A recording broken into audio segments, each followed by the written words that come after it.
Hello, in this video I'm gonna show you how to change brightness on your Acer XB241H. So in order to do that, we'll need to press the button, the second one right here.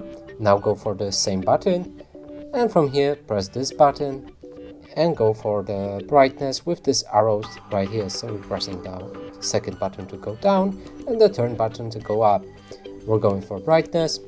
Now press the fourth button and you are able to change the brightness level with pressing the second or third button.